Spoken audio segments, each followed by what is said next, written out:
Olá pessoal, sejam bem-vindos ao canal Entre Linhas. É o momento de nós explorarmos as entrelinhas da lição da Escola Sabatina. Pessoal, já estamos aqui no quarto vídeo dessa série de 13 temas, onde estamos estudando sobre o grande conflito cósmico, que acontece aqui debaixo dos nossos narizes, mas muitas vezes é invisível aos nossos olhos, né pessoal? Nós vamos estudar hoje sobre Em Defesa da Verdade. Vamos estudar um pouquinho sobre a vida dos mártires, como foi difícil, né, defender a verdade em muitos tempos. Talvez hoje esteja fácil defendê-la, né? Nós estamos aqui pleno YouTube defendendo a verdade, a palavra de Deus plena, tal qual ela é escrita e proclamada, né, pessoal? Mas nós sabemos que virão tempos difíceis. Vamos aprender um pouquinho no passado para nós usarmos essas experiências para o futuro. Hoje nós temos aqui o quarteto completo, o Ricardo, o Alexandre, o Marcos André e a mim também, sou o Lúcio, e vou estar com vocês nas perguntas para discussão, beleza? Também teremos a sua participação lá nos comentários. Temos inclusive uma pesquisa lá nos comentários que eu vou fazer devido a um comentário do irmão. Quero saber como que anda a sua igreja, como que está lá.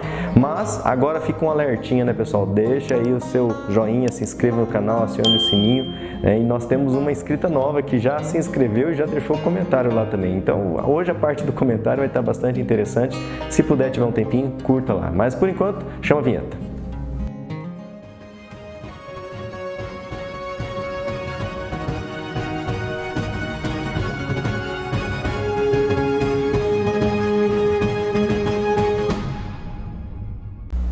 Bom, pessoal, é o momento de nós conferirmos então a sua participação. Agora você vai fazer um quinteto aqui com a gente, né? Teremos a participação aqui nos comentários. Temos o pódio do comentário, né? Os 3 primeiros a comentarem foram Regiane Alves, que sempre está no pódio, Genésio Mioto, também outro que gosta, né, de comentar, e a Cleo Lírios Pereira, o Cleo também sempre comenta conosco e hoje está no pódio aqui. Obrigado aí, pessoal, mas obrigado a todos e vamos conferir aqui todos os comentários. Temos muitas coisas interessantes nos comentários hoje, hein, pessoal? A Regiane Alves diz assim: olá, boa tarde, irmãos do canal Entre Linhas. Feliz sábado, Regiane. O Genésio Mioto já traz um resumo aqui já desse tema, Em Defesa da Verdade. Ele diz assim: a luta entre o bem continua nesta semana. Nós vamos estudar os cristãos sendo perseguidos. Desde a história do mundo, os profetas foram perseguidos, apóstolos foram perseguidos, maltratados e até morreram por amor ao Evangelho e não negar a sua fé. Agora, para os últimos tempos, quem sabe, eu não digo só quem sabe, né? Quase certeza, né, Genésio? Nós também temos que enfrentar a perseguição dos últimos dias. Mas acontece o seguinte: essas lutas, se você viver para Jesus, tudo que você fizer de bom, se você fizer sendo para Jesus, você vai ter a vida eterna, porque Jesus é a vida. Agora, se você vive fazendo aquilo que é bom, como se fosse que você estivesse fazendo para você mesmo, fazendo a sua própria vontade, fazendo aquilo que você quer e não para Jesus, você vai ter a morte eterna. O meu conselho, que é o conselho aqui do Genésio Mioto, é: siga Jesus meia vida e você receberá a vida eterna. Obrigado, Genésio Mioto, sempre marcando presença. A Cleo Lírios diz assim: boa tarde, amados irmãos, que Deus derrame chuvas de bênçãos a vocês, meus pastores virtuais. Fico cada lição feliz com a rica contribuição do Ricardo. Eu amo o hebraico, também curto muito a contribuição dele.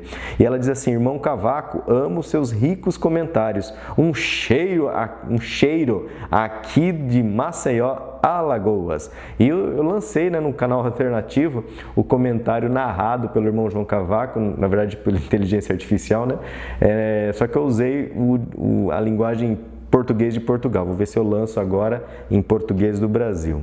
E a Cleo Lírios ainda fala assim: parece que eu consegui chegar no pódio. Conseguiu sim, confirmada a presença no pódio, Cleo Lírios. Vamos lá. Lições fortes da Bíblia diz assim: olá, meus queridos irmãos, Deus abençoe vocês todos. Bom estudo, é isso aí. Valdenice Mártires Cerqueira, mandando sempre aquele abraço. Olá, pessoal, boa tarde. Estou feliz em participar do estudo hoje.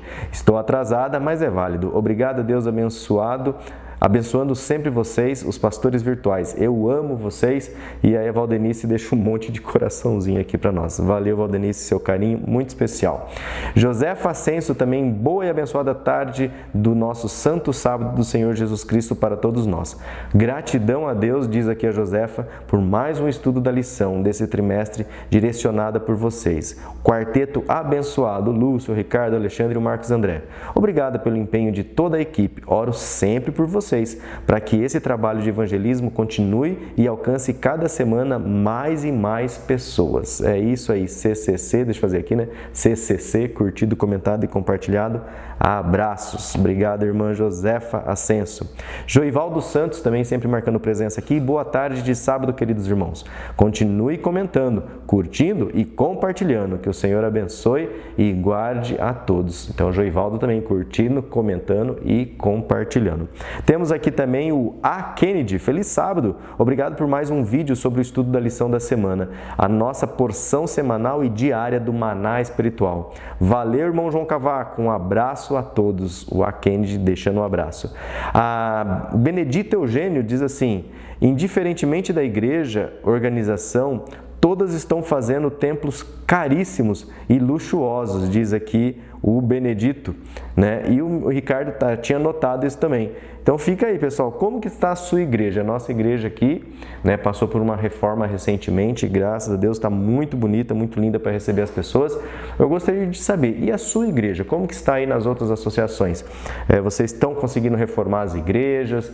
Como que está sendo? Faz uma pesquisa, ó. Minha foi reformada ano passado, minha foi reformada ano retrasado. Né? Nos últimos 2, 3 anos, gostaria de saber se a sua igreja passou por uma reforma e ficou bem especial, bem bonita. Deixa aqui nos comentários, gostaria de saber mesmo. Natalice Santos Araújo, obrigada por compartilhar os seus conhecimentos. Feliz semana, meninos. Obrigada, Natalice. A Cláudia Amorim, eu me inscrevi no canal hoje, ó, falei lá na introdução, a Cláudia Amorim, inscrita, fresquinha aqui no canal, já comentando no canal, não sei se ela assistiu os vídeos sem se inscrever, mas ela diz assim: me inscrevi no canal hoje, Deus abençoe todos com uma semana de vitórias no grande conflito espiritual na nossa mente, que tenhamos fortalecido o único que merece toda a honra e toda a glória, vença sempre o nosso Criador e o nosso Redentor. É isso aí, a Cláudia Amorim. Tenta pegar o pódio, Cláudio, vai comentando aí, se engaja aí no canal. Temos aqui grupo de WhatsApp, Família Entre Linhas 1 e 2, o pessoal troca muito material sobre o tema da lição, livros, literatura, e participe nisso, né? E o Família Entre Linhas Admin, que é onde o administrador posta alguns alertinhas de vez em quando. A Hilda Pinheiro, mãe do nosso querido Ian. Feliz semana, família entrelinhaniana. Aqui está a mais completa lição da Escola Sabatina. Obrigado, Hilda, pelo carinho. Manda um abraço, um beijo para o nosso querido amigo o Ian também. E manda notícia, já pedi notícia dele, manda aí para a gente saber como está a vida dele, está trabalhando, o que ele está fazendo da vida. Maria Rigg, que a luz que vem de Cristo inunde o meu coração e de todos que assistem, principalmente a vocês entre linhas. Eu amo todos vocês. Maria Rigg, obrigado pelo carinho.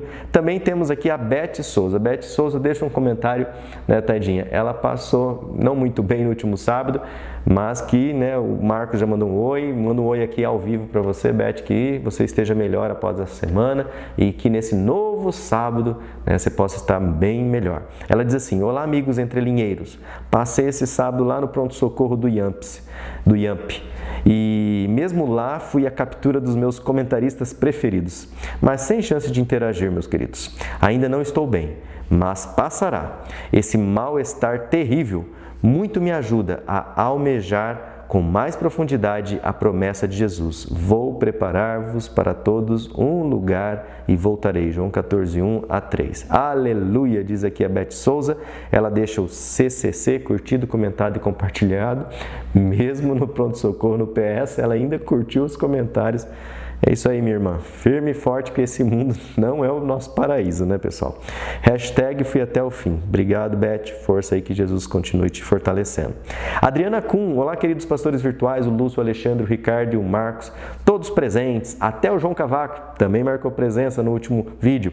Excelente estudo, como sempre. Gostava quando o Marcos fazia tópicos, mas eu entendo que tem muitas atividades e dá mais trabalho. Tamo junto e já na lição 3, até o Lúcio ler a lição 4, o tempo voa. Abençoada semana a todos e que Deus continue fortalecendo esse quarteto sempre. Abraço carinhoso aqui da Adriana. Hashtag fui até a oração final do Lúcio. Eita, pessoal, o último vídeo foi quase 2 horas. É isso aí. E entendi os 2 Bs, né? Que nós somos feitos de 2 Bs, né? Um monte de B e outro monte de B. O primeiro B é banha, pessoal. E outro hashtag, faz um canal João Cavaco. Beleza, Adriana Kuhn, obrigado pela sua interação, obrigado pelo seu carinho. Muito bom, né, falar, ser ouvido e ter as respostas. Marinalva, ela diz assim: Oi, querida família de Deus, que lição poderosa que nos adverte para tempos difíceis que virão para o povo de Deus. É tempo de aproveitar essa oportunidade que temos de ler a Bíblia e desenvolver a nossa fé. Grande abraço aqui de Astúrias, Espanha. É isso aí, Marinalva Ferreira marcando presença também. A Elaine Mendes Magali, ela deixa também um comentário bastante importante, pessoal. Olha só. Boa noite, ore por nós. Estamos passando por muitas trevas aqui no nosso grupinho em Itaquaquecetuba. Até 2 irmãos mudou o horário do culto de domingo das 19 para as 9 horas da manhã, né? Eram 7 e poucos irmãos, e às 9, e agora vai 3 ou 4 de 15 irmãos que somos nesse pequeno grupo, né? Olha, que Deus cuide aí do grupinho da nossa irmã Elaine Mendes, lá de Itaquaquecetuba, né? Não é fácil, minha irmã, né? A igreja que prega a verdade é feita de seres humanos e nós não somos perfeitos, e seres humanos têm muitas arestas, né, para serem aparadas, por isso que é importante a gente, né, interagir, mas que todos aí busquem, né, o Espírito Santo, porque se todos deixarem ser guiados pelo Espírito Santo, com certeza o grupinho vai se organizar. Eu sei porque nossa igrejinha aqui também passa às vezes por umas crises, umas coisas nada a ver, uns irmãos achando desculpa, né, para fazer coisas que eles queriam fazer, se afastar da igreja, e, né, é aquela história, o coração é terra que ninguém habita, né, só Deus mesmo. E a Neuza Magno da Paz, obrigada, meus irmãos, por quão precioso ensinamento. Deus abençoe cada dia mais a vocês. Obrigado, Neuza. Acho que faz pouco, né? A Neuza comenta pouco por aqui, Neuza. Um abração, comenta mais. A Helena Saraiva está aqui todo sábado. Olá, meninos abençoados e amados. Já deixei o CCC. Fui até o final, até a lição 4. Amém, amém, amém. Deixou o coraçãozinho. Helena, é isso aí, vamos até o final. Célia Souza, que Deus nos abençoe, que possamos ser humildes. Fui até o fim. Isso aí, Célia, acho que é uma chave, né? Fruto do Espírito, humildade, né? E o último comentário que nós temos aqui ao vivo é Celestino Borges. Já sou vosso seguidor há muito tempo. Um santo sábado para vós. É isso aí, Celestino Borges. Obrigado pela resposta, obrigado pelo comentário, obrigado pela companhia de todos vocês nessa sessão que eu gosto muito. Não esqueça da pesquisa, como que é da sua igreja. Conseguiram reformar nos últimos 2, 3 anos? Uma igreja novinha, moderna, ou ainda está aos cacos, caindo ao pedaço? Manda aí, eu gostaria de saber quantas igrejas aqui na nossa região, Campo Mourão, Paraná, Brasil, foram reformadas nos últimos 2, 3 anos. Beleza, pessoal? É isso aí, agora sim nós vamos iniciar então o precioso estudo, né, a preciosa lição com o Ricardo, com o Alexandre, com o Marcos André, e eu volto lá no final com as perguntas para discussão, beleza? Mas antes de eu chamar o Ricardo, é importante, pessoal, que nós busquemos, né, o Espírito Santo, que Ele nos guie para que tudo que nós façamos seja para a honra e glória do nome de nosso Senhor Jesus Cristo. Vamos orar? Santo Deus, nosso Pai, neste momento, Pai, nós clamamos, nos colocamos humildemente em Tua presença para que continue usando, Senhor. Continue nos iluminando, nos instruindo na Tua Palavra e nos permitindo usar essa poderosa ferramenta do YouTube e da internet para atingir outras pessoas, ó Pai, ao redor desse globo, Pai. Continue usando aqui o Ricardo, o Alexandre, o Marcos e a mim. Continue usando também a cada ouvinte dessa palavra, que seja um multiplicador na sua região, seja um multiplicador nos seus grupos, Senhor. Continue usando. É um privilégio para nós entendermos o Teu propósito, seguirmos, ó Pai. Em nome de Jesus oramos. Amém. Então, chega aí, Ricardo, agora é com você. Vamos lá, pessoal. Então, lição número 4, em defesa da verdade. Separei algumas palavras aqui para a gente trabalhar o título da lição primeiramente, as palavras lá do hebraico. A primeira é magen. Essa expressão, ela significa defesa no sentido de escudo. A segunda palavra é sitha, que seria defesa no sentido de um abrigo. E a terceira palavra, seguro, que seria propriamente a expressão de defesa. Preparei mais 3 palavrinhas aqui para vocês agora para verdade. A primeira palavra, que é a palavra mais utilizada para verdade, é emet. Essa expressão é verdade no sentido de sinceridade, carrega essa conotação. A outra palavra que também pode ser traduzida como verdade é emuná, que é a mesma palavra que na maioria das vezes é traduzida por fé, fidelidade, segurança, cargo, função. Mas normalmente é traduzida por fé. Então, emuná pode ser verdade também, mas no sentido de crença, convicção. E a terceira palavra é a palavra koshet, que seria verdade no sentido de retidão. O verso, gente, para memorizar, está lá em João 3, 14 a 15. Diz o seguinte: é assim como Moisés, como Moshe, levantou a serpente no deserto, assim também é necessário que o Filho do Homem seja levantado, para que todo o que nele crê não pereça, mas tenha vida eterna. Onde Moisés, onde Moshe fez isso? Eles estavam peregrinando, eles estavam no deserto, eles estavam lá em Bamidbar, estavam no deserto. E o povo, ele volta e meia blasfemava contra Deus, volta e meia eles reclamavam do Eterno, reclamavam da situação que eles estavam, diziam que era melhor estar no Egito e assim por diante. Tivemos vários eventos, Moisés batendo na pedra para sair aquela água, depois uma água salobra, depois veio uma água boa para eles, aí eles reclamaram do alimento, veio o maná, aí eles reclamaram a falta de carne, veio aquela questão das codornas. E aqui essa serpente foi um outro evento que começaram, em razão de tudo isso, em razão dessa desobediência do povo, essa postura deles, começaram a aparecer serpentes no acampamento e por onde eles andavam e picar as pessoas. Então, Moisés foi instruído por Deus a construir, a esculpir uma serpente, para eles olharem para aquela serpente e a picada das cobras não afetarem eles não terem nenhum tipo de enfermidade, eles não morrerem. Tem um simbolismo por trás disso daí. O simbolismo é eles olharem para o pecado, eles olharem para a consequência do pecado, para aí sim eles conseguirem o perdão e o livramento. Nós temos com o Mashiach uma simbologia aqui, é feito um paralelo aqui.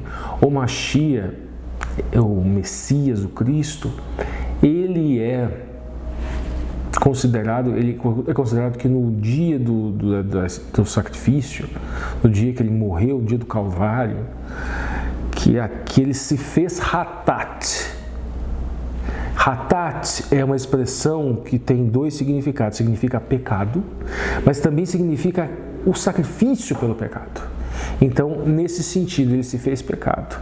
Da mesma forma que nos tempos de Israel no deserto, eles olhavam para a serpente para terem salvação e libertação, nós olhamos para o Messias. Nós olhamos para a cruz para termos esta libertação. Esse é mais ou menos o paralelo que está sendo feito aqui. Depois, gente, nós temos na lição propriamente de sábado, é falado sobre o martírio do bispo Policarpo de Esmirna. Esse martírio de Policarpo de Esmirna é muito interessante, porque ele é um elo, gente, pela tradição, em alguns estudos, alguns estudiosos entendem que esse Policarpo é o último vínculo que existia naquela época, vivo, entre a Igreja Apostólica e aqueles cristãos daquela época. Por quê? Que período nós estamos falando aqui? Porque ele teria sido discípulo do apóstolo João. O apóstolo João que não teria sido martirizado. E aqui o Policarpo, provavelmente com uns 83 anos, justamente por causa da frase que é encontrada, ele escreveu várias cartas, apenas uma carta, ela que restou até os dias de hoje. E o martírio dele também, ele é falado, né, tem um livro que vocês podem encontrar, acho que é Contos Patrísticos, o Martírio de Policarpo. E onde conta toda essa história, que fala que era um dia quente e que os soldados romanos foram... O Policarpo, gente, ele era de uma família... O bispo, né, de Esmirna, ele era de uma família rica, de uma família que foi convertida também para o cristianismo, ele era cristão. Ele era o bispo daquela região ali de Esmirna, escreveu várias cartas, como eu disse, a maioria dessas cartas eram cartas para levantar a fé, a emuná, a crença, a verdade do povo, levantar o ânimo do povo, né?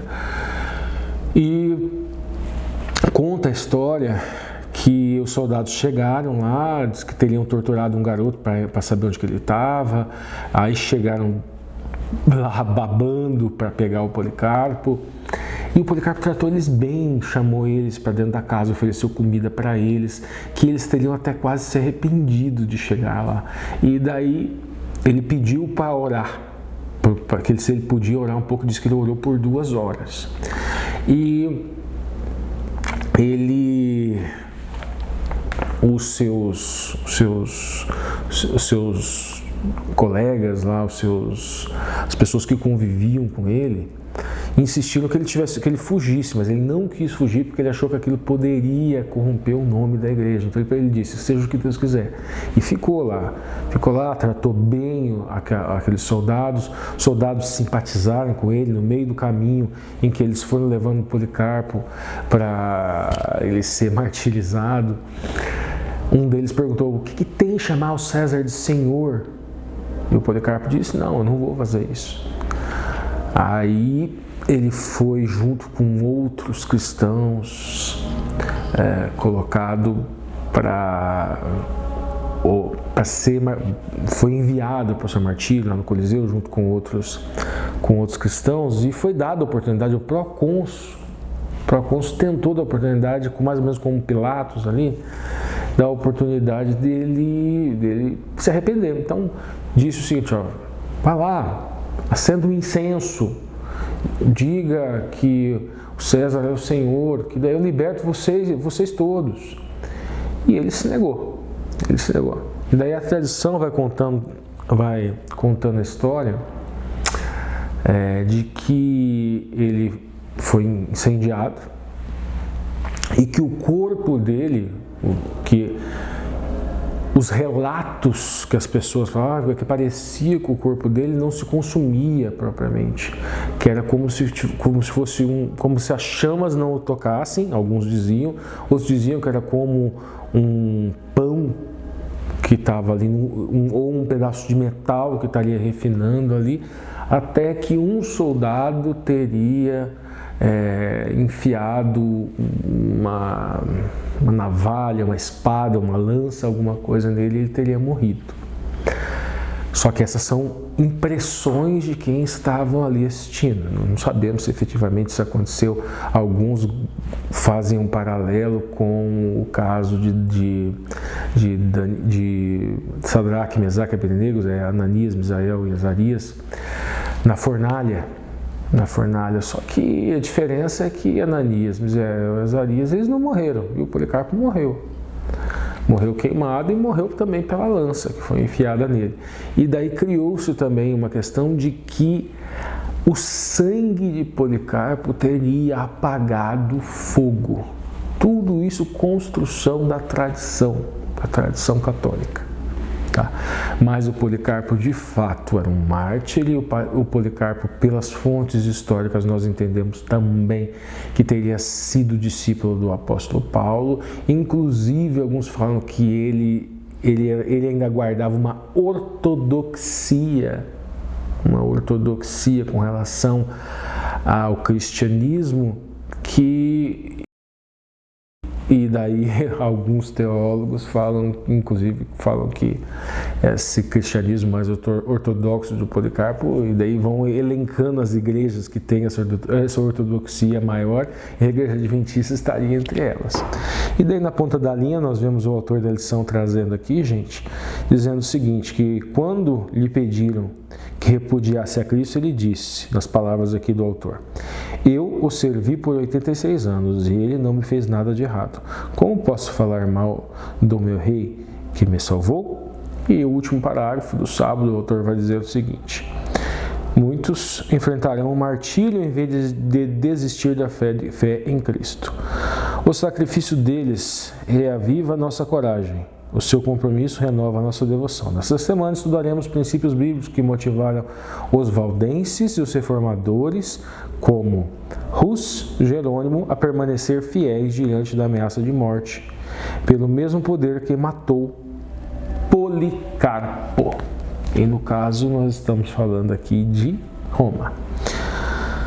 Vamos lá então, chegamos na lição de domingo, gente. Aqui na lição de domingo, nós vemos perseguidos, mas triunfantes. Na primeira pergunta é pedido para nós lermos ali Daniel 7, 23 e 25, Apocalipse 12, 6 e 14. E a pergunta: a que períodos e tempos proféticos essas passagens se referem?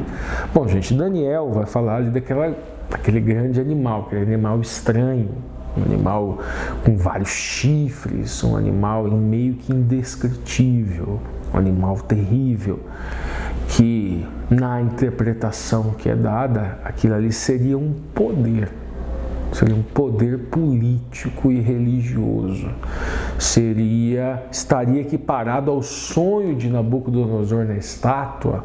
Nós temos lá o sonho de Nabucodonosor na estátua, cabeça de ouro seria o Império Babilônico, o próprio rei Nabucodonosor. O Daniel disse isso textualmente para o rei Nabucodonosor. Está lá no texto, ele falando para Nabucodonosor: não, você é a cabeça de ouro, Babilônia. Mas depois de você vai vir um outro reino, que no caso seria o peito de prata. Esse peito de prata, historicamente, sabemos que eram os Medo-Persas. E no próprio livro de Daniel também, né? Porque o próprio Daniel conviveu com Dario. Depois o quadril de bronze, que seria o Império Greco-Macedônico, e depois as pernas de ferro, que simbolizaria a Roma pagã, e ali os pés de barro e de ferro, que seriam mais os tempos atuais, assim, que seria mais ali a Europa, mais Roma papal, o período de Roma papal. O correspondente com os animais, cabeça de ouro corresponderia àquele leão que é falado na profecia de Daniel. O peito de prata corresponderia àquele urso que era meio torto para um lado, e o quadril de bronze, que seria ali o Império Greco-Macedônio, seria aquele leopardo com 4 cabeças. E as pernas e os pés, perna de prata e os pés de barro e prata, seria justamente esse animal. Nós temos ali o Policarpo, ali ainda, ele foi perseguido no momento em que Roma perseguia de fora para dentro. Mas essa perseguição acaba, essa perseguição cessa. E ela ela não é mais de fora para dentro, ela é de dentro para fora. Porque aquela igreja que outrora era a Igreja Católica Apostólica, ela se romaniza. E ela passa a perseguir outros cristãos que manifestavam a sua religiosidade de uma maneira diferente. eles entendiam, eles não aceitavam certas mudanças, certas convenções que foram feitas dali logo depois de Constantino. E aqui nós começamos a encontrar a resposta para essas datas aqui que o autor da lição vai falar. Então, na ponta da linha nós temos ali, gente, vamos lá. A perseguição vem em seguida. Daniel descreveu um tempo em que a igreja medieval faria guerra contra o povo de Deus e eu oprimiria, Daniel 7:22. João descreveu esse mesmo período de tempo. Nós vemos lá, Apocalipse 12:14.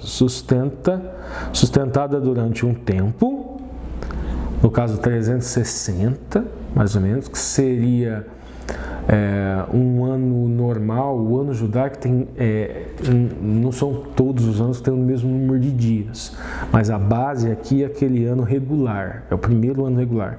Se não me engano, tem 3 anos regulares e tem mais 3 tipos de anos que não são regulares, com dias diferentes.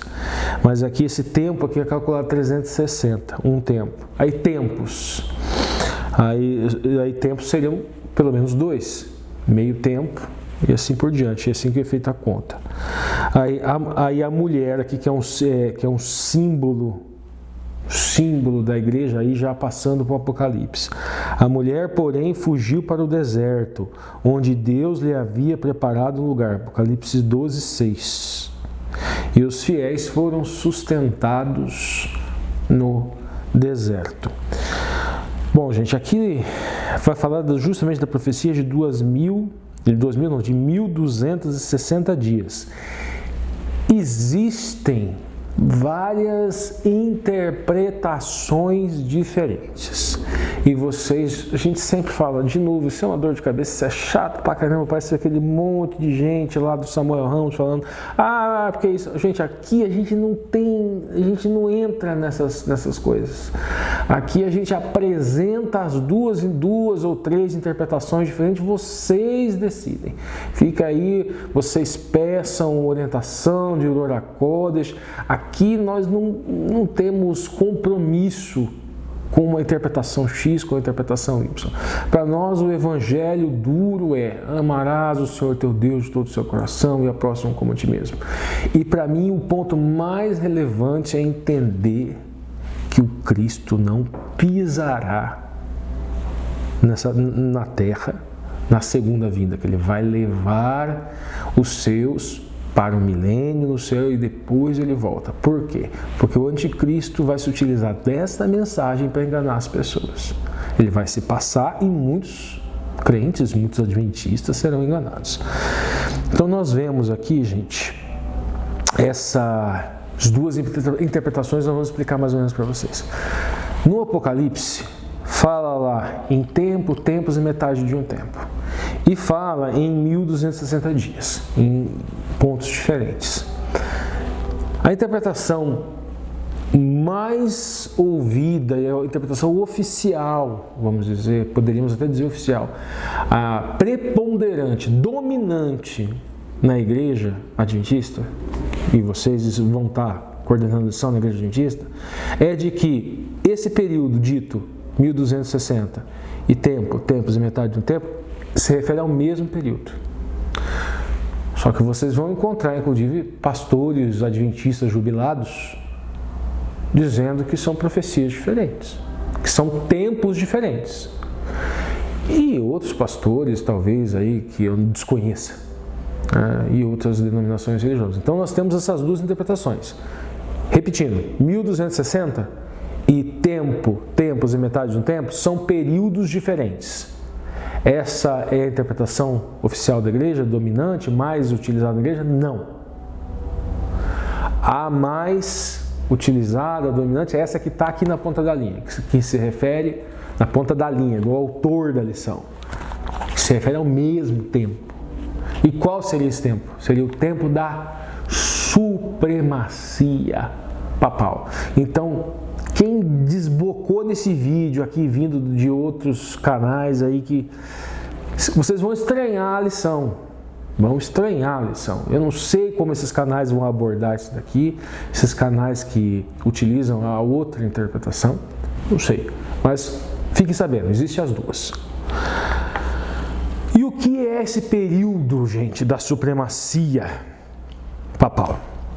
Esse período vai de 538 e o autor da lição vai destacar aqui o seguinte, ó, os 1260 dias começaram com a última daquelas tribos bárbaras, os ostrogodos, que foram expulsas de Roma. Fala-se também muito no Édito de Justiniano.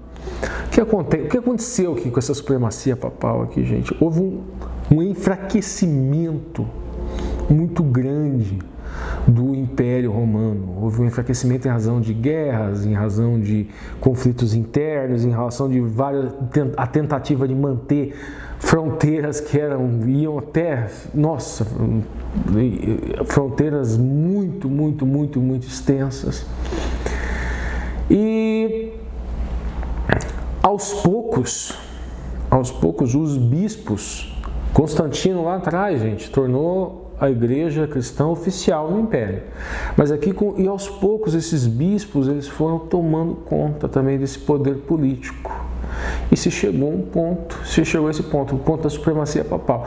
Você marcar uma data específica para essa supremacia começar, foi um processo, é um processo, né, onde o poder foi sendo transferido para esses bispos, mas costuma-se marcar o Édito de Justiniano. E qual teria sido o fim? Gente, o fim está na ponta da linha quando o general Napoleão ele removeu o Papa Pio do poder, que também seria a ferida de morte. A França ela deixa de ser um país católico, ela acaba com o cristianismo no seu território. O Papa ele é preso e ali seria a perca desse poder político, que seria em 1700. O período de escuridão espiritual teria continuado até 1798, quando o general de Napoleão, Berthier, removeu o Papa de Roma. Muitos foram martirizados nesse período porque obedeceram à Bíblia, mas na morte triunfante. Em Cristo, eles, livres da culpa, domínio e pecado, vencedores, abre aspas, por causa do sangue do Cordeiro. O autor vai encerrar dizendo o seguinte: a vitória de Cristo na cruz era deles, a morte deles é o descanso até o retorno de Cristo. Gente, tem um padrão aqui muito interessante. Antes de encerrar rapidamente, gostaria que vocês prestassem atenção. Vocês percebem que aquele povo que foi escolhido por Deus, que vagou pelo deserto, que foi renovado, que entrou na terra de Canaã, que teve o rei Davi, que teve o rei Salomão, que teve a linhagem davídica ali permaneceu, reis bons, reis ruins, simbolizados profeticamente como sendo a esposa. No momento em que o Messias veio, eles perseguiram o Messias e perseguiram os seus apóstolos depois que o Messias morreu. Então houve ali, de dentro daquela igreja, podemos assim dizer, daquela congregação religiosa que foi preparada por Deus, houve perseguição de dentro da própria igreja. E houve de fora também, de Roma. Os judaizantes, gente, eram religiosos, é como se fossem os nossos pastores consagrados de hoje, e eles ficavam perseguindo os apóstolos, perseguindo o apóstolo Paulo, perseguindo os apóstolos, justamente para martirizá-los. Perseguindo. E depois, essa igreja apostólica, essa congregação apostólica, ela era perseguida por judeus e por Roma. Depois Roma para de perseguir, coloca o cristianismo dentro do império como religião oficial e começa uma perseguição que, de novo, não é mais de fora para dentro, não, é de dentro para fora. É cristão perseguindo cristão. Eram os líderes mais fortes desta igreja perseguindo cristãos. E vocês acham que eles perseguiam por quê? Porque existiam narrativas, existiam discursos que justificavam aquela perseguição. Os valdenses, lá atrás, os apóstolos eram chamados de hereges. e que estariam atentando contra o Salvador, que estariam atentando contra o externo. E esses cristãos, perseguidos agora também ali por outros cristãos, da mesma maneira. Vamos tomar muito cuidado, gente, esse discernimento de narrativas, de discursos. Muitas vezes ele é utilizado para perseguir, para fazer, para justificar práticas que, à luz do maior de todos os mandamentos, é injustificável. Qual é esse maior de todos os mandamentos? Amarás o Senhor teu Deus de todo o coração e ama o próximo como a si mesmo. Se tiver alguma narrativa que for contrária, for diferente disso, ela não provém do Eterno, ela não provém do céu, ela não provém do Altíssimo. Agora com o Alexandre. Olá, pessoal do canal Entre Linhas. Olá, minha saudação a todos. Muito bom estar aqui para partilhar mais um estudo da lição da Escola Sabatina. Lição que tem por título Grande Conflito, que é baseado no livro Grande Conflito, e que a lição da semana, lição de número 4, tem por título Em Defesa da Verdade. Essa semana a gente vai falar bastante dos mártires, do período em que pessoas foram perseguidas por causa da sua fé e que assustadoramente foram perseguidas não por Roma,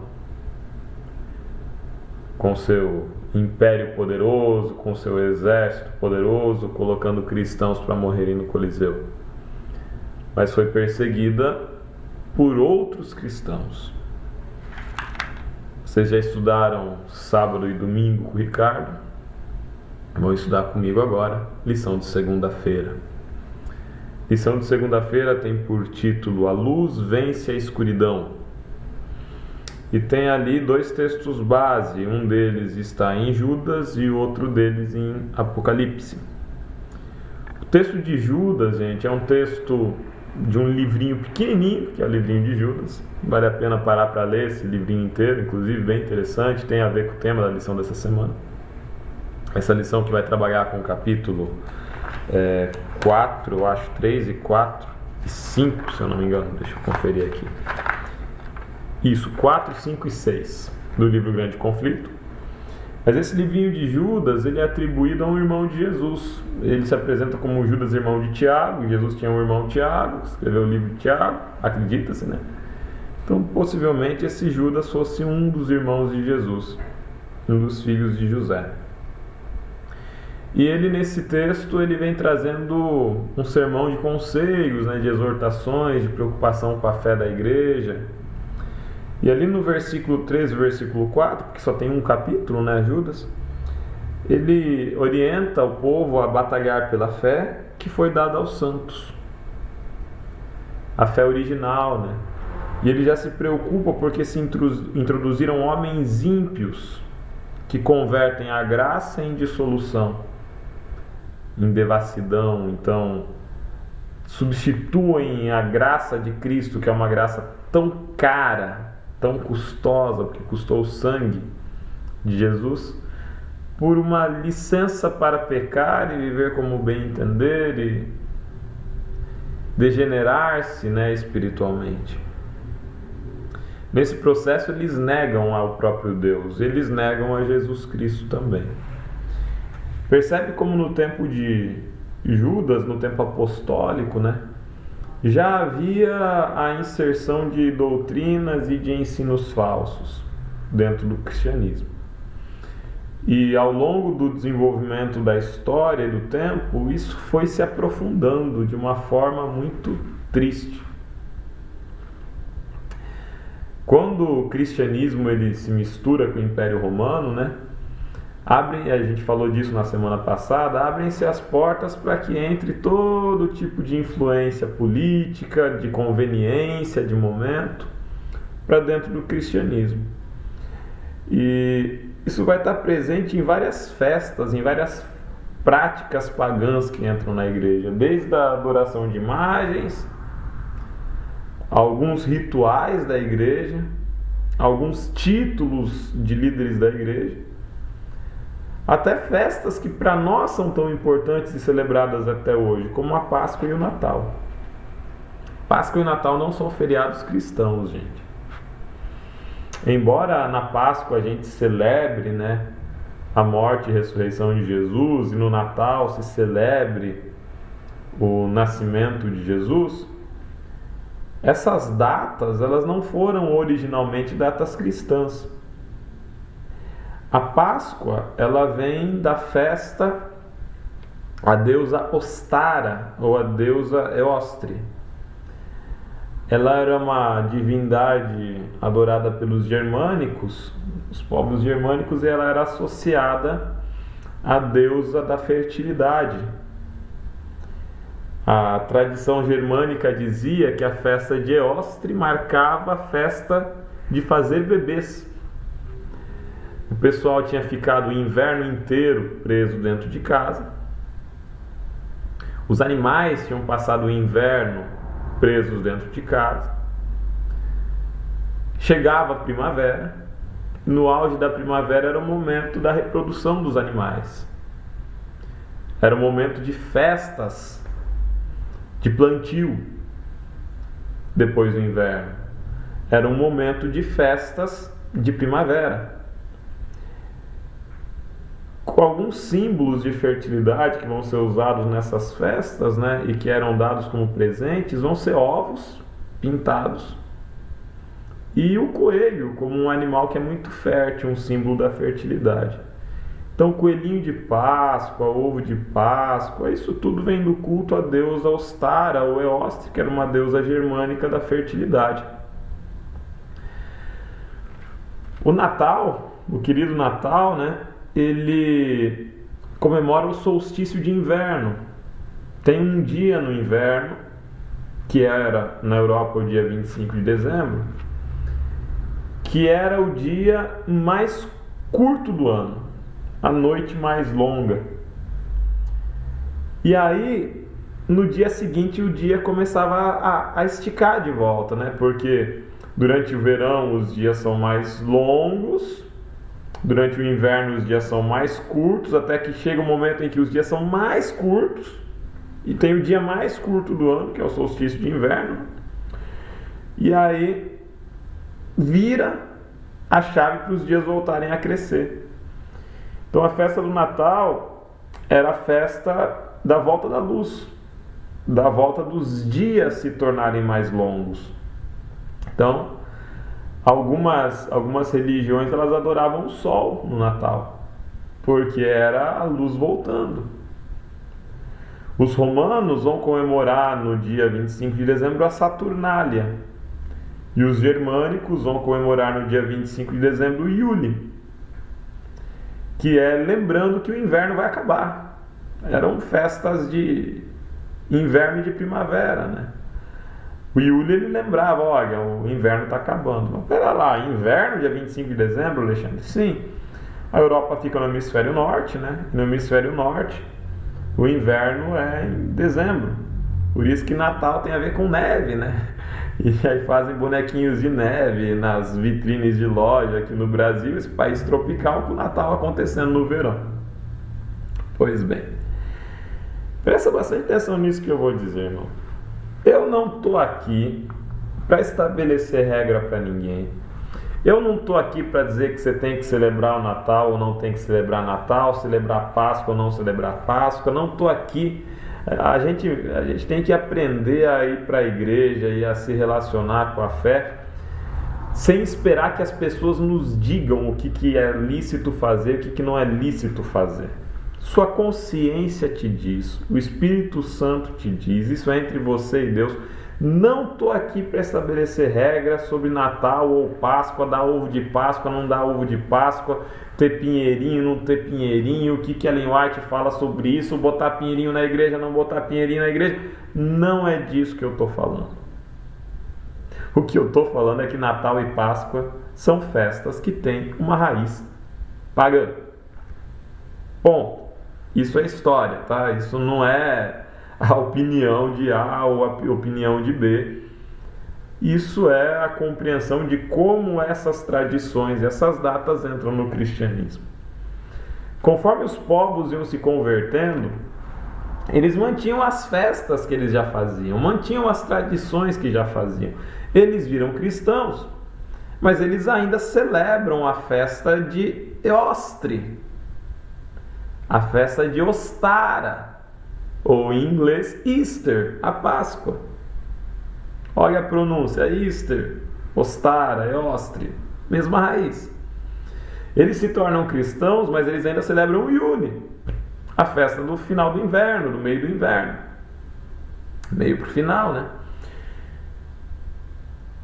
Quando esses povos vão se tornando cristãos, a igreja se adapta aos costumes deles. Vamos tornar essa festa mais palatável.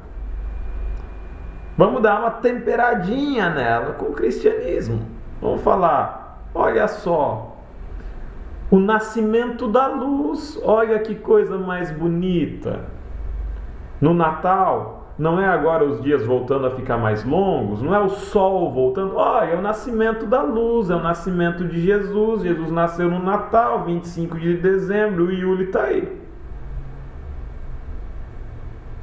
É bem oportuno fazer isso. Não estou falando que necessariamente seja certo ou necessariamente seja o melhor, mas é conveniente para a igreja, que tem uma massa de pessoas se convertendo, transformar essas festas em algo mais palatável. Olha só a Páscoa, a morte e a ressurreição de Jesus são um novo nascimento, é a primavera, é a festa da fertilidade. Gente, o erro foi se misturando. Ele se misturou nas festas, ele se misturou no dia de guarda, ele se misturou na veneração à imagem, ele se misturou no uso de relíquias, ele se misturou e se misturou e se misturou. E chegou uma hora que você manter uma postura ligada à Bíblia, ao assim diz o Senhor, você não se curvar diante das tradições, você não se curvar diante da conveniência da igreja daquele tempo, era o suficiente para você ser executado como herege. Era o suficiente para você ser chamado de rebelde. Era o suficiente para você ser chamado de alguém muito crítico, alguém que incomodava porque não obedecia à autoridade religiosa local, não obedecia ao padre que mandava você celebrar a Páscoa, celebrar o Natal, adorar no domingo, adorar a imagem. E essa mesma igreja que era rica, que era corrupta na época. E os valdenses, por exemplo, vão ser um grupo de cristãos que entre a conveniência e a verdade vão optar pela verdade, vão ser perseguidos por isso. A lição de terça, ela é muito feliz com uma coisa que ela fala lá no último parágrafo.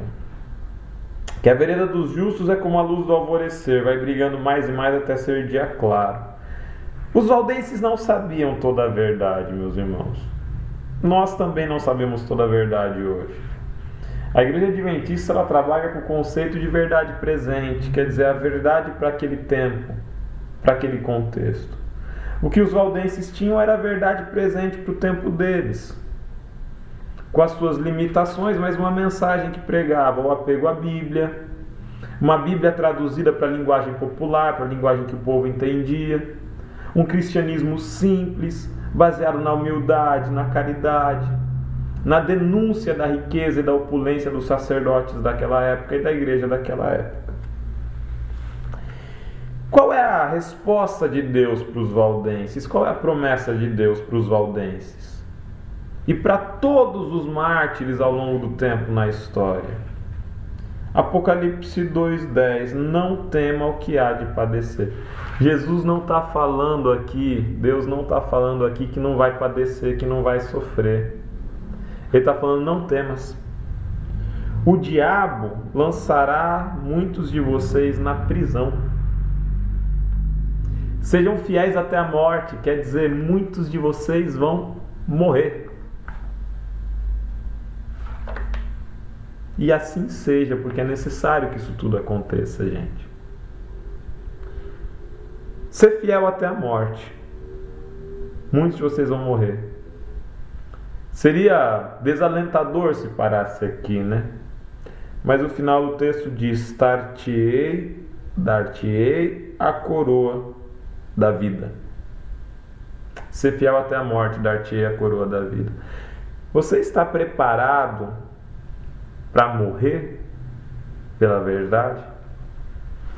A gente acha muita gente por aí que é preparado para matar por uma causa.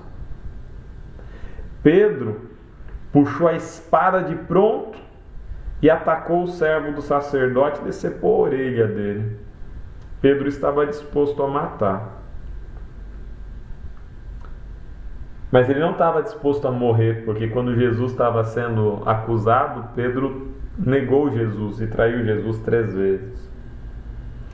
Você está disposto a matar ou você está disposto a morrer pela verdade?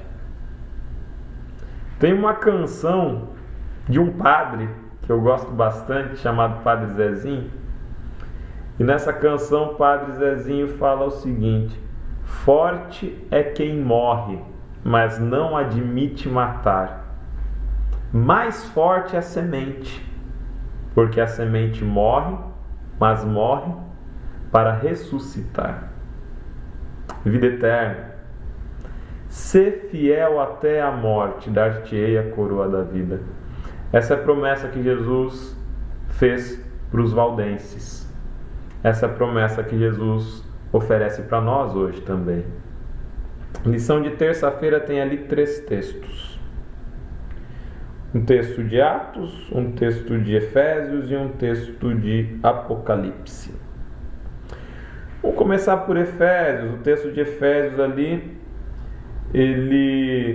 Efésios 6, 10 a 11, né? Ele fala da necessidade do povo de Deus se vestir com a armadura de Deus, porque a luta deles é uma luta espiritual, é uma luta contra principados e potestades. O texto de Apocalipse 3:11 também é uma exortação à fidelidade. Diz ali assim: guarda o que tem, para que ninguém tome sua coroa. Eis que venho sem demora. Jesus está falando que ele em breve vai voltar. Aguarde com paciência, mas vigie para que você não perca a sua coroa. Agora, de todos esses textos, o que eu mais gostei é Atos 5, 28 até 32. Lembra que eu falei que Pedro, quando Jesus foi preso, ele estava disposto a matar por Jesus, mas não estava disposto a morrer? Pois então, o Pedro amadureceu. O Pedro de Atos é um Pedro transformado e convertido. O Pedro de Atos não estava disposto a matar mais, mas estava disposto a morrer. A cena de Atos 5, 28 a 32 é uma cena ótima. Leia esse texto, depois leia de volta, leia com atenção. Leia um pouquinho antes, um pouquinho depois. Os apóstolos estavam pregando. Eles estavam pregando em Jerusalém. E eles estavam incomodando. E eles estavam perturbando a consciência dos sacerdotes. Eles estavam dando medo nos sacerdotes, porque a mensagem deles era dura. A mensagem que Pedro pregava era: vocês, judeus, mataram Jesus. Vocês são culpados. Veio para o seu e os seus não o receberam. Pedro era judeu. Pedro havia negado Jesus. Pedro teve medo de morrer. Mas agora Pedro estava no templo acusando os sacerdotes, acusando os religiosos judeus de terem matado Jesus. E aí esse sacerdote chega assim: vocês querem lançar sobre nós o sangue desse homem? Não tenho nada a ver com isso. Jesus nunca nem vi, não conheço quem é Jesus. Matei? Quem mandou matar? Não. Eles tinham culpa no cartório, eles sabiam disso. Eles queriam que não se falasse mais em Jesus. Tinham matado Jesus e queriam matar o nome de Jesus agora, queriam matar a memória de Jesus. E eles dizem para Pedro: não proibimos que ensinassem nesse nome? A resposta de Pedro, a resposta de alguém que havia amadurecido espiritualmente e que entendia que viver é Cristo e morrer é lucro. Pedro olha para o sacerdote e diz: mais importa obedecer a Deus do que aos homens. Parece outra pessoa, né? E era. O mesmo Pedro que decepou a orelha do servo do sacerdote, estava disposto a matar, que negou Jesus quando foi confrontado, não estava disposto a morrer, agora amadureceu, se transformou numa nova criatura. E esse Pedro agora está disposto a morrer, porque ele entendeu que mais importa obedecer a Deus do que aos homens. Mais importa obedecer a Deus do que aos homens. E se isso custar a vida, viver é Cristo e morrer é lucro. Essa é uma história de amadurecimento, e é uma história de amadurecimento de pessoas que foram martirizadas, que morreram das formas mais horrorosas possíveis, mas que eu creio com muita fé herdarão a coroa da vida, estarão no céu, e se Deus tiver misericórdia de mim, e se Deus quiser, um dia eu poderei vê-las no céu, um dia você poderá vê-las no céu e conversar com Pedro, mas também com Estevão, com os valdenses e com tantos outros mártires que entenderam que era mais importante obedecer a Deus do que as conveniências dos homens. Um abraço para vocês, minha saudação novamente a todos e até a próxima semana. Tchau, tchau.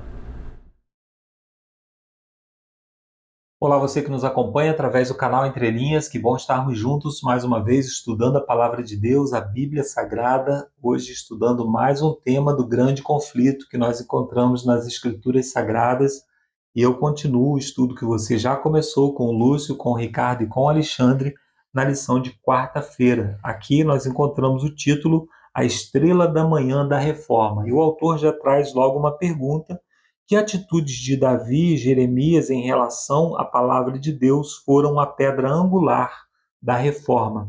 Bom, ele nos pede para ler aqui o Salmo 19, também o Salmo 119 e Jeremias no capítulo 15, verso 16. Ali fala a respeito da palavra de Deus como fonte de instrução, como fonte de sabedoria, como fonte de alegria, como fonte de discernimento entre o bem e o mal, mas também fala da palavra de Deus como fonte de restauração. Geralmente nós vemos a Bíblia como um livro de instrução apenas, como um livro apenas que vai nos dar conhecimento a respeito da vontade de Deus. Mas nós devemos nos lembrar que a palavra de Deus tem um poder especial por trás, que é o Espírito Santo. O Espírito de Deus atua naqueles que têm contato com a sua palavra, e o Espírito de Deus tem poder para fazer restauração e transformação. O Salmo 19, que está na lição, verso 7, diz: a lei do Senhor é perfeita e restaura a alma. Então, nós encontramos aqui um aspecto de restauração na lei de Deus, na palavra de Deus. E outro texto, que é João, no capítulo 15, verso 3, esse texto não está na lição, anota aí para você não ficar contando historinha da carochinha lá na hora da lição, né?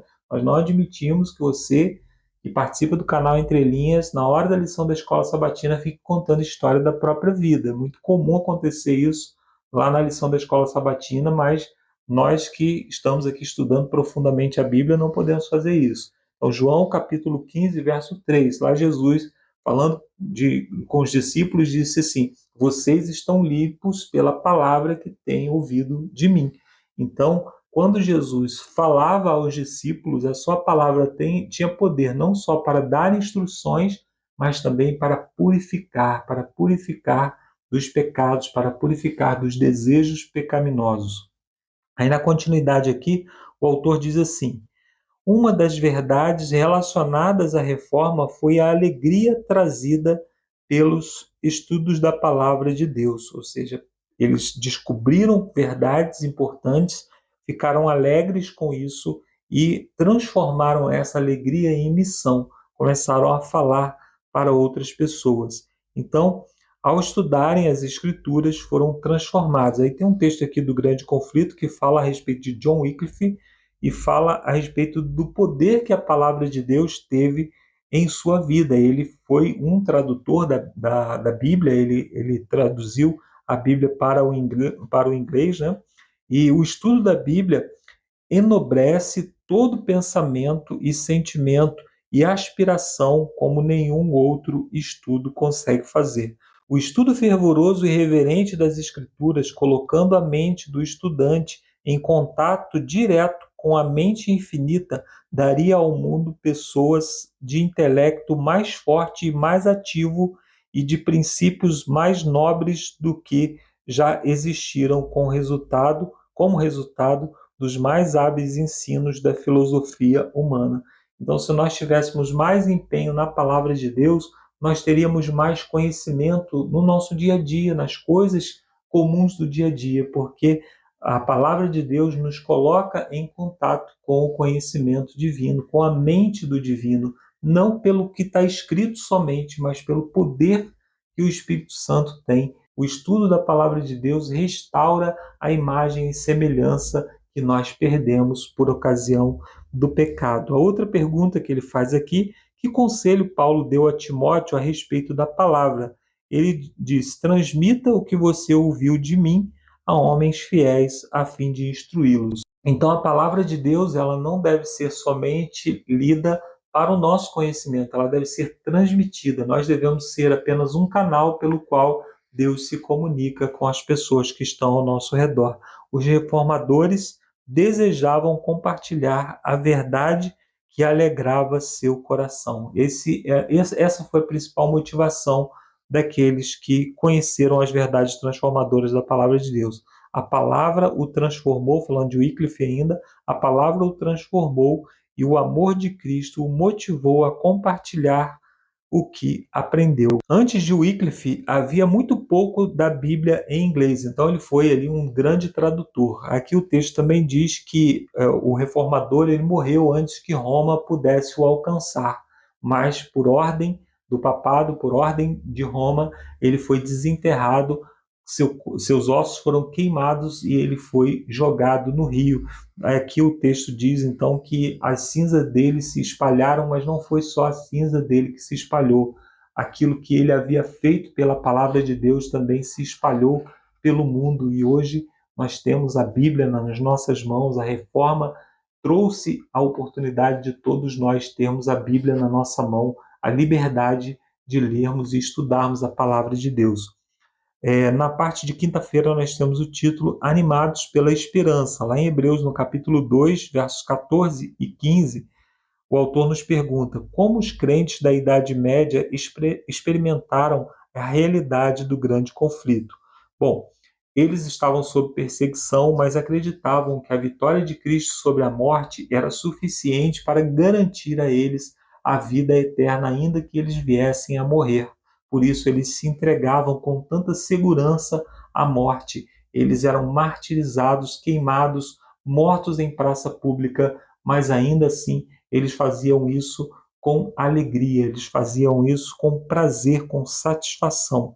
E muito do testemunho dessas pessoas que chega até nós, chega exatamente porque eles foram perseguidos. Por exemplo, os huguenotes, eles foram perseguidos e mortos, mas antes de morrer, eles foram obrigados a escrever uma declaração a respeito da sua fé. E eles escreveram essa declaração e hoje nós temos acesso às crenças deles, um tratado de teologia a respeito das crenças deles, porque eles não fantasiaram em nada, eles não dissimularam em nada aquilo que eles creram, eles escreveram exatamente sobre a sua crença com todas as letras. Então nós vemos aí a fé desses homens e mulheres que realmente estiveram dispostos a morrer pela palavra de Deus.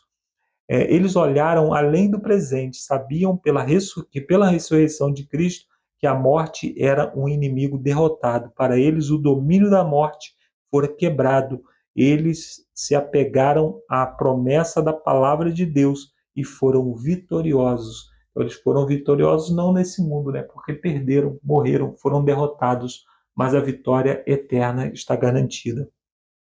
João capítulo 5, verso 24, 11, verso 25 e 26, 1 João 5, versos 11 e 13, que garantia essas promessas lhe dão? Como elas nos ajudam nas provações? Ali diz, né, que quem crê vai ressuscitar no último dia. Jesus Cristo disse: eu sou a ressurreição e a vida, aquele que crê em mim, ainda que morra, viverá. E 1 João capítulo 5 diz que se nós estamos em Cristo, se nós temos o Filho de Deus, nós temos a vida. Fora de Cristo não tem vida. Negar a Cristo para garantir esse pouquinho de vida que nós temos aqui não vale a pena diante da perda da eternidade. Aqui também fala de John Hus, que não vacilou diante da prisão. A prisão que ele ficou era um lugar úmido, que não batia sol. Antigamente não era como hoje, que as pessoas têm direitos, as pessoas eram jogadas num porão e às vezes até dentro de um poço com água e ficavam ali, acabavam adoecendo. No entanto, a doença dele não fez com que a sua fé fraquejasse. Ele adoeceu fisicamente, mas espiritualmente ele continuou fortalecido. E ele escreveu o seguinte: a graça de Deus nos susteve. Escrevo essa carta na prisão e com as mãos algemadas, esperando a sentença de morte amanhã. E ele foi morto realmente como um reformador, como um pré-reformador, né? Ele era anterior a Lutero. Então, o texto ainda conclui dizendo assim: você saberá como Deus se mostrou misericordioso para comigo. Pense, alguém que estava obedecendo a Deus, desejando transmitir a palavra de Deus, foi preso, ficou num local úmido que o levou a adoecer. No dia seguinte ele iria morrer, condenado pelos seus atos, e ele fala da misericórdia e da bondade de Deus para com ele. Então é uma fé que nos envergonha, né? Hoje, quando nós vamos à igreja e alguém olha de uma maneira diferente para a gente já se sente ofendido e não volta mais para a igreja. Se alguém não é eleito para o ano que vem, para o mesmo cargo que ocupava ou para um cargo superior, sai da igreja. Então esses homens aqui, eles nos envergonham a nossa fé hoje, né? Então, a admoestação de Paulo é muito relevante. Guardemos firme confissão da esperança sem vacilar, pois quem fez a promessa é fiel. Hebreus capítulo 10, verso 23. Então Deus fez a promessa. A nós cabe apenas cumprir.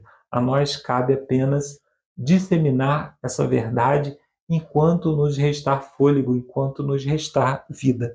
E o autor termina aqui perguntando o que significa perder tudo por Cristo. O que se perde? Lá em Marcos 8,36, né, diz: o que adianta você ganhar o mundo inteiro e perder a sua alma, perder a sua salvação? O que perdemos, o que aprendemos com os valdenses e os reformadores que pode nos sustentar no conflito final? É muito importante nós nos lembrarmos que os valdenses, Wycliffe, Hus, eles foram chamados para viver a sua fé desse modo naquele tempo. Os nossos desafios são diferentes, mas são tão grandiosos quanto. Então nós precisamos hoje pedir a Deus fé para continuarmos fiéis nos dias atuais, com as tentações atuais, com as armadilhas atuais que têm sido lançadas pelo inimigo. Talvez estejamos nos preparando para enfrentar uma perseguição, para enfrentar até a mesma morte em nome de Cristo, mas estamos caindo em coisas pequenas do dia a dia, em tentações pequenas. Precisamos confessar a Deus os nossos pecados e nos colocar diante da presença do nosso Senhor para sermos fiéis em todas as coisas. Deus nunca vai exigir grandes coisas de nós quando nós somos vacilantes nas coisas pequenas. Que Deus abençoe a sua vida, que Deus o fortaleça para as tentações diárias e se um dia a perseguição chegar, que possamos ter a mesma fé e a mesma firmeza que esses homens tiveram no passado. Termina aqui essa minha participação. Agora você fica com o Lúcio, com as perguntas de sexta-feira. E na semana que vem nós voltamos para mais um estudo da Palavra de Deus, se Deus assim nos permitir. Valeu, Marcos. Valeu, Alexandre. Valeu, Ricardo. Ei, videozinho né? Passando de 1 hora, mas vamos lá, pessoal, não acabou ainda. Hashtag, fui até o Lúcio lá, até o amém do Lúcio lá. Beleza? Temos aqui 4 perguntas interessantes, né? Que vão trazer aqui algumas reflexões, as perguntas para consideração aqui de sexta-feira. Diz assim, o que é luz progressiva, né? Os meninos até comentaram, por que Deus revela a verdade gradualmente? Como esses princípios se aplicam à Igreja de Deus hoje? Né? Luz progressiva, né, é a luz, quem tem o dimmer em casa, né, que você vai aumentando assim, e ela vai ao pouco até clarear perfeitamente. O amanhecer, né, quem tem a oportunidade aí de acordar cedo e acompanhar o amanhecer, né, é daquele escuro, aquele breu, e aí vai vindo o sol, nasce, ilumina e se torna um dia perfeito. É assim que Deus se revela ao homem. E até as pessoas, né, muitas pessoas que se deixam ser usadas por Deus e receber a revelação de Deus, né, se batizam na igreja e acham, né, assim, nossa, estamos começando só uma caminhada, e a luz vai progressivamente tomando conta, né, pessoal? Quando a gente se batiza, a gente acha que descobriu tudo, né? E aí a gente passa um tempinho e você fala, misericórdia, sou um bebê, tem muito a aprender.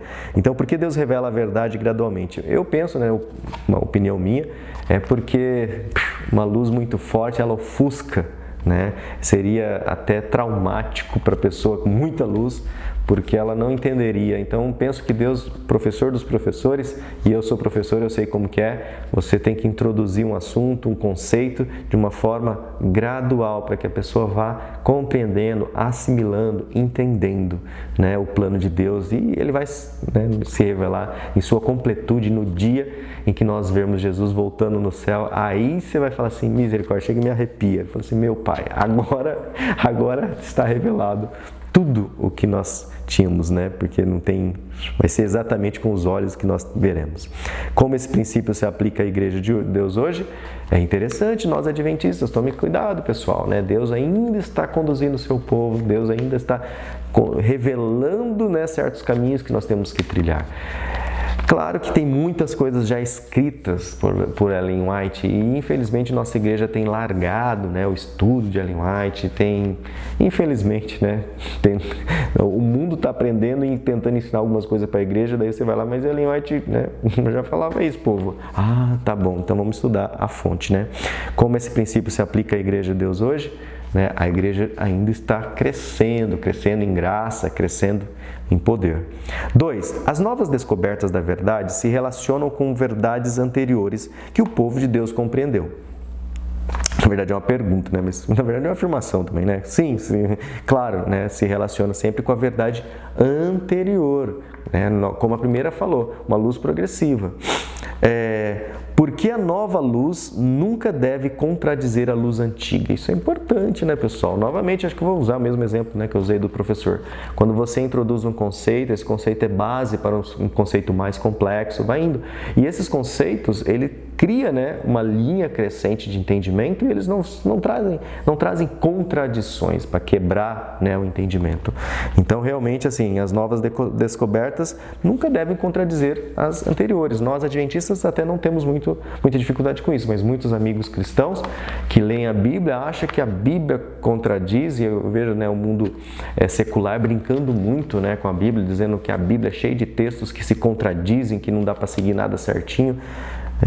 Pessoal, mas não é bem assim. É importante manter sempre um crescente. A cultura promove valores, ideias e códigos morais que entram em conflito com o que a Bíblia ensina. Agora sim é uma afirmação na pergunta 3. Aí vem a pergunta: como lidamos com esses desafios? Eu penso assim que está sendo difícil lidarmos. Nossas famílias estão famílias cristãs, né, adventistas, como eu falei, né, não tem ligado muito para o que Ellen White fala, né, lar e família, essas coisas o pessoal não liga muito. Estamos nos tornando assim uns crentes bem pop, né, por sinal. E aí como nós lidamos, né, com esses conflitos que a cultura vem trazendo, os valores ideais para dentro da nossa casa? Eu faço um diagnóstico um pouco pessimista. Eu acho que nós estamos perdendo essa batalha. Pelo menos olhando aqui para a minha comunidade, eu vejo assim que a minha comunidade, eu vejo até por mim mesmo, na minha casa, muitas vezes, coisas seculares têm ganho maior espaço do que realmente as coisas divinas, as coisas de Deus. E isso é perigosíssimo. A nosso lar tem que ser um pedacinho do céu e nós temos materiais e instruções de como fazermos para que o nosso lar seja um pedacinho do céu, para que realmente a cultura secular não adentre de forma tão violenta, né, como tem adentrado nos lares adventistas. Eu trabalho com adolescente, irmãos, e eu falo, é um trabalho muito difícil, está muito difícil, porque os adolescentes não leem a lição. Tá, mas não leem por quê? Porque os pais também não leem assim a lição, né? Aqui na nave da igreja, os adultos, você vê o estudo da lição, não sei, né, como que está a lição aí na sua igreja, o estudo da Bíblia. Mas assim, o povo está morno, o povo está se desligando assim, completamente da palavra de Deus, e a cultura, né, tem sim transmitido muitos valores, muitos ideais e muitos códigos morais com eles. Podemos ser bons cidadãos e ao mesmo tempo não sucumbir a valores distorcidos que a cultura proclama? Claro que sim, né, pessoal? Nós podemos ser bons profissionais, bons professores, bons pais, bons tudo nessa sociedade.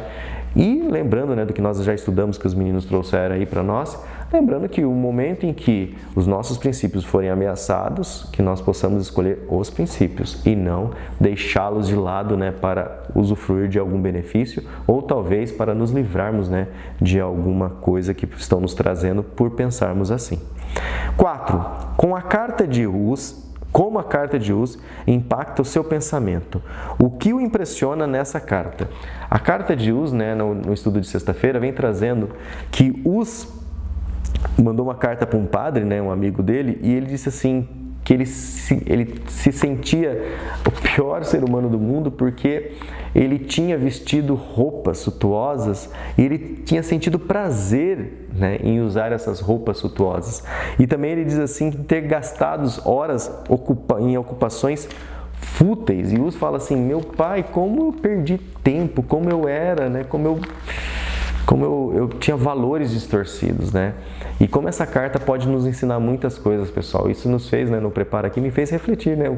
Como que estou eu gastando os meus tempos, né? Como eu estou, ao falar de Deus, né? A lição traz isso, né? Até o Genésio Mioto trouxe isso no comentário, né? Ou seja, se você faz as coisas certas, mas pela intenção errada, né, não vale muita coisa. Ainda que eu prefiro que você faça a coisa certa pela intenção errada do que a coisa errada pela intenção certa, né? Mas o ideal mesmo é fazer a coisa certa pela intenção certa, ou seja, fazer para Jesus, sem orgulho, humilde, né? Com o objetivo que Jesus realmente deseja que nós tenhamos nas nossas atividades. Beleza, pessoal? Então, a todos os ouvintes, deixo aí, né, um recado, pessoal. Cuide do seu coraçãozinho, cuide dos seus pensamentos, se aproxime de Cristo e se humilhe diante do nosso Criador para que Ele nos transforme a cada dia. Beleza, pessoal? Encerramos aqui então a 4ª lição, nos vemos na 5ª lição, fé contra todas as dificuldades. Vamos aprender ainda mais como vencermos, né, esses conflitos que virão aí pela frente, que a nossa fé seja forte para vencer todas essas dificuldades. E peço agora que você se reúna aqui a nós para que possamos terminar esse vídeo com mais uma palavra de oração e de gratidão ao nosso Deus. Oremos. Santo Deus, muito obrigado, Pai. Obrigado pelas belas lições que nos trouxe diariamente aqui com o Ricardo, com o Alexandre, com o Marcos, comigo. Obrigado, Pai, porque essas lições nos fortalecem, nos faz refletir sobre o nosso papel e principalmente o papel da Tua Igreja, das comunidades cristãs em cima desse mundo, Pai. Nos direcione, Pai, não desista de nós. Somos povo difícil servir, eu sei, Pai, mas continue sendo longânimo, paciente, derramando o Teu Espírito e nos fortalecendo naquilo que nós precisamos, ó Pai, nessa caminhada. Em nome de Jesus oramos. Amém. Então, pessoal, que todos estejam muito bem, com a sua saúde, cuidado e que Deus continue sendo o nosso guia, nosso chefe, nosso rei, beleza? Nos vemos lá na 5ª lição, então. Até lá, se Deus quiser. Tchau, tchau, pessoal.